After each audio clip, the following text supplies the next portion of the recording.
Hello दोस्तों। आज की इस वीडियो में हम लोग कक्षा 8 की प्रश्नावली 3.4 को हल करेंगे। ठीक है ना। तो वीडियो बहुत ही इंटरेस्टिंग होने वाला है और इस वीडियो में हम प्रश्नावली 3.4 को इसी वीडियो में पूरा क्लियर कर लेंगे। ठीक है। तो देखिए, सबसे पहला जो प्रश्न है, इससे रिलेटिव आप प्रश्नावली 3.1, 3.2, 3.3 में कर चुके हैं। ठीक है, ऐसे ही प्रश्न इसमें भी है। तो देखिए, पहला प्रश्न क्या है, बताइए कथन सत्य है या असत्य है। केवल आपको ये बताना है कि कौन सा सत्य है और कौन सा असत्य है। ठीक है ना, और कुछ इसमें ज़्यादा नहीं करना है। ठीक है। तो देखिए, मैंने यहाँ पे प्रश्नावली 3.4 के पहले वाले प्रश्न को यहाँ पे नोट करके रखा हुआ है। ठीक है ना, आप लोग बुक में मैच कर सकते हैं। देखिए, पहला प्रश्न क्या है, बताइए कथन सत्य हैं या असत्य हैं। ठीक। तो इसमें पहला प्रश्न है आपका, सभी आयत वर्ग होते हैं। सभी जो आयत हैं वो वर्ग होते हैं या नहीं। तो देखिए, सभी आयत वर्ग नहीं होते हैं। इसका जो आंसर होगा वो होगा असत्य। अब वो क्यों होगा, देखिए ये कह रहा है सभी आयत वर्ग होते हैं। अब सभी आयत वर्ग इसलिए नहीं हो सकते क्योंकि वर्ग की, देखिए जैसे मैं थोड़ा सा समझाते चलूँगा आपको। जैसे ये वर्ग है तो वर्ग की चारों भुजाएं कैसी होती हैं, बराबर होती हैं। लेकिन वहीं अगर देखें तो आयत की आमने सामने की भुजाएं बराबर होती हैं। इसलिए सभी आयत वर्ग नहीं हो सकते हैं। ये क्या रहेगा, असत्य रहेगा। ठीक है। दूसरा देखिए, सभी समचतुर्भुज समांतर चतुर्भुज होते हैं। ये हो जाएगा सत्य। केवल आपको सत्य सत्य बताना, ये हो जाएगा सत्य। सभी समचतुर्भुज समांतर चतुर्भुज होते हैं। ठीक है। फिर देखेंगे सी, सभी वर्ग समचतुर्भुज और आयत भी होते हैं। ठीक है। ये कह रहा है कि सभी वर्ग समचतुर्भुज और आयत भी होते हैं। तो आपका इसका आंसर हो जाएगा सत्य। ठीक है।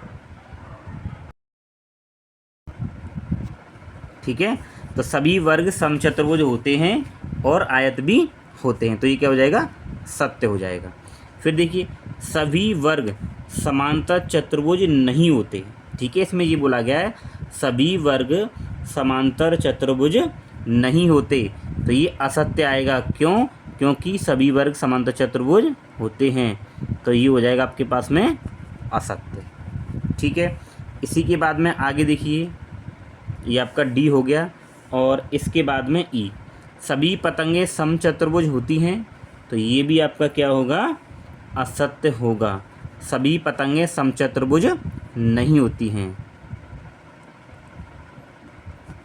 ठीक है, आपको केवल सत्य सत्य बताने हैं। फिर देखिए एफ, सभी समांतर चतुर्भुज समलंब होते हैं। ठीक है, तो सभी समांतर चतुर्भुज समलंब होते हैं, तो ये हो जाएगा सत्य। ठीक। इसके बाद में एच देखिए, सभी वर्ग समलंब होते हैं, तो ये भी आपका हो जाएगा सत्य। ठीक है। तो इसमें केवल आपको सत्य सत्य बताना था। ठीक है। अब हम लोग चलते हैं प्रश्न नंबर 2 पर। तो देखिए, प्रश्न नंबर 2 क्या है, उन सभी चतुर्भुजों की पहचान कीजिए। यानी कि आपको उन सभी चतुर्भुजों के नाम लिखने हैं। फिर हमें कंडीशन देखिए, ए में ये दिया गया है कि चारों भुजाएं बराबर लंबाई की हों। तो आपको ऐसे चतुर्भुज के नाम लिखने हैं जिनकी चारों भुजाएं बराबर लंबाई की होती हों। तो इसमें जो पहला होगा आपका वर्ग होता है। ठीक है ना, तो इसका उत्तर क्या हो जाएगा, वर्ग। ठीक है, और हो जाएगा क्या, सम चतुर्भुज। ठीक है ना, क्योंकि वर्ग की भी चारों भुजाएं बराबर होती हैं और समचतुर्भुज की भी चारों भुजाओं की लंबाइयाँ बराबर होती हैं, तो वर्ग और समचतुर्भुज हो जाएंगे। ठीक है।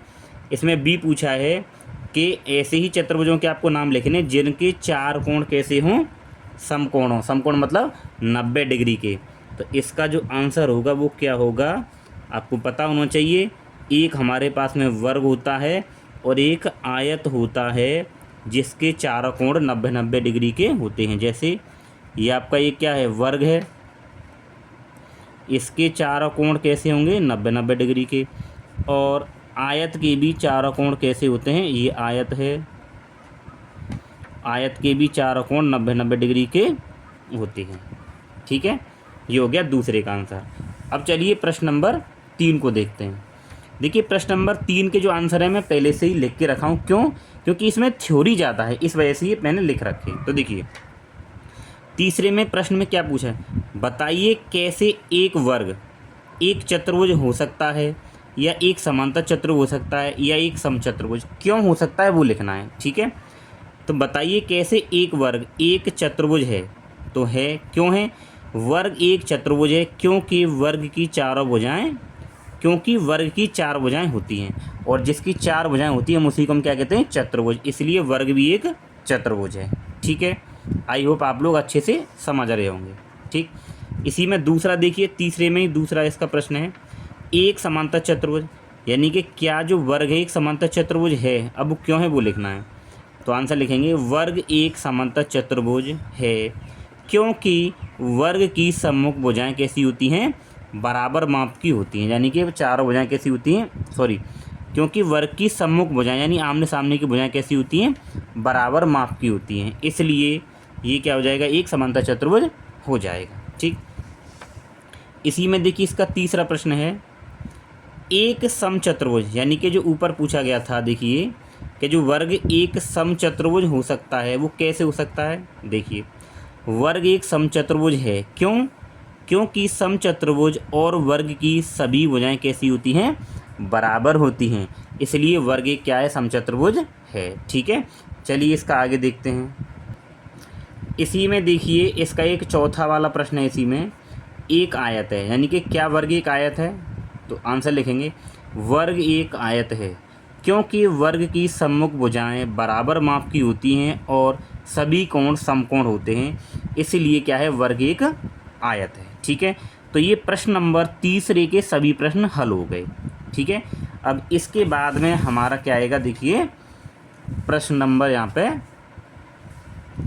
4 आ जाएगा। ठीक है, तो प्रश्न नंबर 4 में क्या पूछा गया है, देखिए एक चतुर्भुज का नाम बताइए जिसके विकर्ण एक दूसरे को समद्विभाजित करते हैं। तो आपको एक ऐसे चतुर्भुज का नाम लिखना है जिसके विकर्ण एक दूसरे को समद्विभाजित करते हैं, समद्विभाजित मतलब 2 भागों में बराबर बराबर बांटते हैं। ठीक है, ठीक है, तो देखिए इसमें एक चतुर्भुज का नाम पूछा है, तो देखिए वो कौन कौन से चतुर्भुज हैं एक दूसरे को समद्विभाजित करते हैं। ठीक है, तो देखिए एक आपका वर्ग होता है, क्या हो जाएगा, वर्ग, एक आपका आयत होता है, ठीक है, और एक आपका होता है समचतुर्भुज,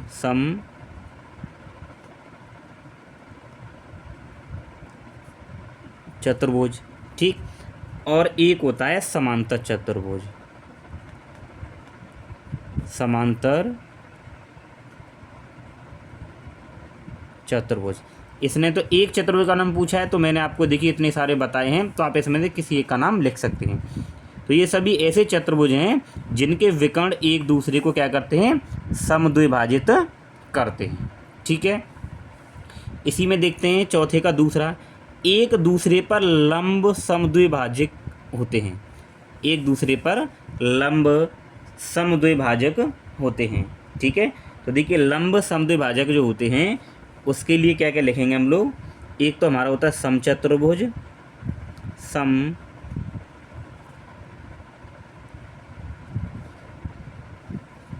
चतुर्भुज, और दूसरा होता है वर्ग। यानी कि ये ऐसे चतुर्भुज हैं जो जिनके जो विकर्ण हैं वो एक दूसरे कैसे होते हैं, लंब समद्विभाजक, यानी कि 90 डिग्री पर एक दूसरे को काटते हैं। ठीक है, इसके बाद में कह रहा है बराबरों, यानी कि ऐसे चतुर्भुज के नाम लिखते हैं जिसके जो विकर्ण हैं कैसे होते हों, बराबर होते हों। ठीक है, तो हमारे पास में उसका आंसर हो जाएगा, एक तो वर्ग होता है, ठीक है, और दूसरा होता है आयत, क्योंकि वर्ग और आयत के जो विकर्ण हैं वो कैसे होते हैं, एक दूसरे के बराबर होते हैं। ठीक है, जैसे ये क्या है, देखिए आपके पास में एक वर्ग है, तो इसके जो दोनों विकर्ण होंगे ये दोनों एक दूसरे के कैसे होते हैं, बराबर होते हैं। ठीक है, तो वर्ग और आयत के विकर्ण एक दूसरे के बराबर होते हैं। ठीक है, फिर देखिए प्रश्न नंबर 5, तो प्रश्न नंबर 5 का उत्तर क्या है, देखिए क्या पूछा है इसने। तो इसने हमसे ये पूछा गया है, बताइए एक आयत उत्तल चतुर्भुज कैसे है। यानी कि जो आयत है वो एक उत्तल चतुर्भुज कैसे होता है, हमें इसका आंसर यहाँ पे देना है। तो देखिए इसमें पूछा गया है, तो देखिए आप ध्यान रखेंगे आयत एक उत्तल चतुर्भुज होता है। क्यों? क्योंकि जो उसके जो विकर्ण होते हैं वो क्या होते हैं, अंत है, मतलब अंदर की ओर स्थित होते हैं। ठीक है ना। तो लिखेंगे अब इसमें हम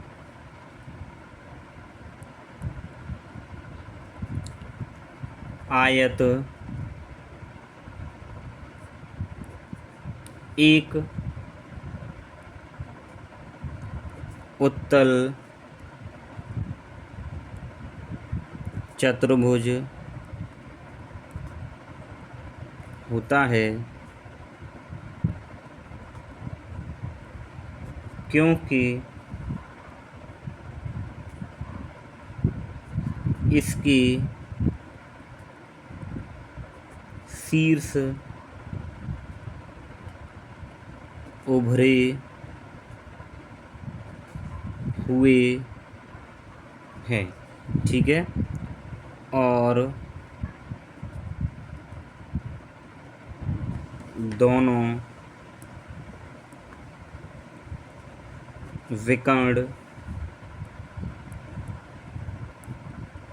अंतः स्थित होते हैं। ठीक है, ये आपको इसका आंसर देना है। ठीक है, चलिए इसके बाद में हम लोग इसका आगे वाला प्रश्न करते हैं, प्रश्न नंबर 6। देखिए यहाँ पे हमारे पास में इस प्रश्न का लास्ट क्वेश्चन बचा है, प्रश्न नंबर 6। देखिए प्रश्न क्या है, ये पूरा प्रश्न मैंने बुक से नोट किया है, उसमें ये चित्र भी बना हुआ था। ठीक है, त्रिभुज ए बी सी, देखिए ए बी सी एक समकोण त्रिभुज है। ठीक है ना, यहाँ पे मतलब 90 डिग्री बना हुआ है, इसलिए समकोण त्रिभुज है। ठीक है, और ओ, ये जो बिंदु ओ है ना आपका, ओ समकोण की सम्मुख भुजा के मध्य बिंदु है। ये ओ है ना, तो ये समकोण जो त्रिभुज है इसकी जो क्या है, ये जो भुजा है इसका क्या है, मध्य बिंदु है। ठीक है ना, समकोण की सम्मुख भुजा, तो समकोण यहाँ बनेगा, इसके सामने वाली ये भुजा है, ये वाली भुजा, इसका क्या है, मध्य बिंदु है। ठीक है, बताइए कैसे, अब हमें बताना है, बताइए कैसे ओ बिंदु ए बी और सी से समान दूरी पर स्थित है। यानी कि ये कह रहा है कि जो बिंदु ओ है, यहाँ से लेके यहाँ तक की दूरी, ये वाली दूरी और ये वाली दूरी कैसी हैं, बराबर हैं। ठीक है, बिंदुओं से चिन्हित अतिरिक्त भुजाएं आपकी सहायता के लिए खींची गई हैं। यानी कि ये डॉट डॉट डॉट ये दिखाई दे रहा है ना, ये उसने बोल दिया है कि आप इनकी मदद ले सकते हैं। तो चलिए हम लोगों को इसका आंसर क्या लिखना है, और परीक्षा में भी आपको वही लिखना है। ठीक है, देखिए यहाँ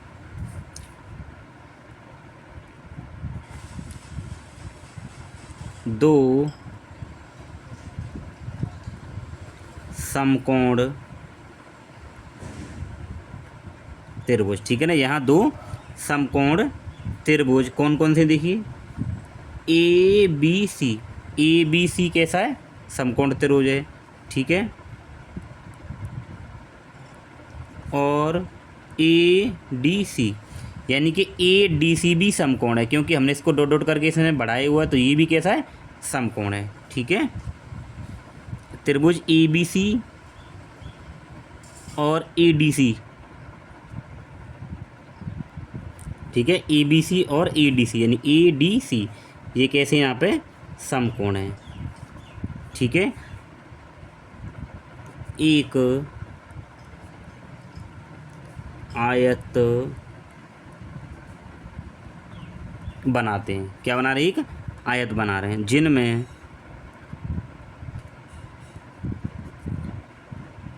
ये जो ओ बिंदु है, ठीक है ना, जिनमें ओ विकर्णों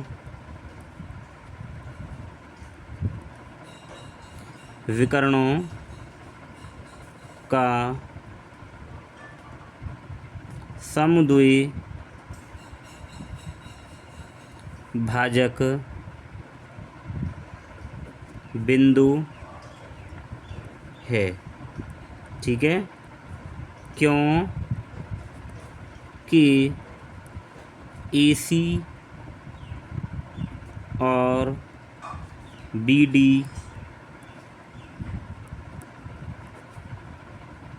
विकर्ण है, क्योंकि AC और BD, देखिए AC और BD क्या है, विकर्ण हैं, ठीक है। और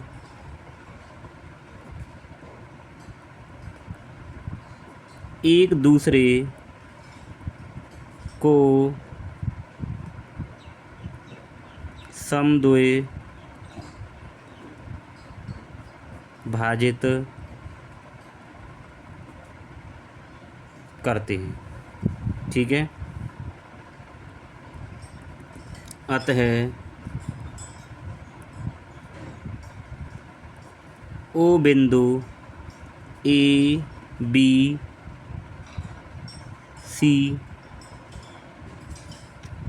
ठीक है ना, ABC से समान दूरी पर स्थित है, ठीक है। ये हो गया हमारा इस प्रश्नावली का पूरा सॉल्यूशन, ठीक है।